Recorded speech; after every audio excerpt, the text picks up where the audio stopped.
Tanto unitarios y federales se enfrentaban entre sí en diferentes batallas para lograr imponer cuál iba a ser la forma de gobierno.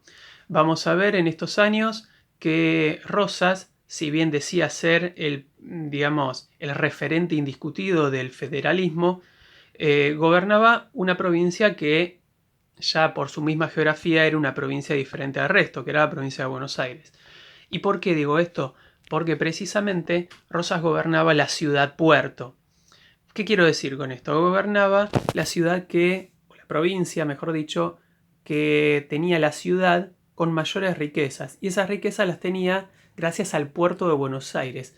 Cada producto que llegaba a nuestro país debía pagar impuestos, y esos impuestos, al no haber una constitución nacional, al no haber un gobierno nacional, quedaban para la gobernación de Buenos Aires. Por lo tanto, por eso Rosas pudo tener por años el ejército más poderoso, el mejor entrenado, el que tenía el mejor armamento, y eso obviamente le servía para tener, controlado a los caudillos del interior, y eso lo hacía precisamente gracias a los recursos que le generaba el puerto y la aduana de Buenos Aires.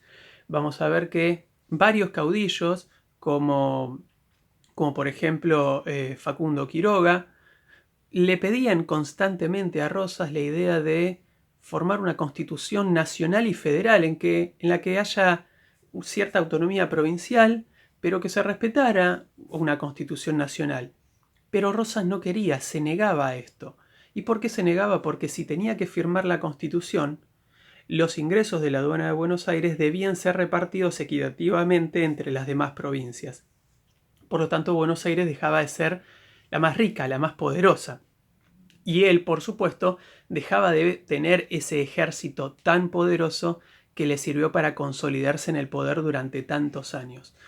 Vamos a ver que, por eso, la figura de Rosas hasta el día de hoy sigue siendo una figura muy discutible, porque si bien él decía ser federal, muchos de aquella época le atribuyen que se comportaba como unitario. ¿Por qué? Porque precisamente los unitarios querían que la política se controlara toda desde una sola región, que sea, por ejemplo, una sola región la que dictara qué hacer a tal o cual provincia en términos económicos, que nombrara a los políticos que iban a gobernar en tal o cual provincia, y precisamente muchos decían que Rosas se terminaba comportando como unitario. ¿Por qué? Porque lo único que le interesaba era que prevalecieran los intereses económicos de Buenos Aires y, en detrimento de la situación económica y financiera de las demás provincias. Por lo tanto, y acá viene la paradoja de todo esto, Rosas es quitado del poder en 1852, pero no por un unitario, no por aquellas personas cuya ideología Rosas se encargó de perseguir fervientemente durante, todos sus años de gobierno, sino que Rosas fue quitado del poder por un federal. ¿Quién fue el federal que sacó a Rosas del poder?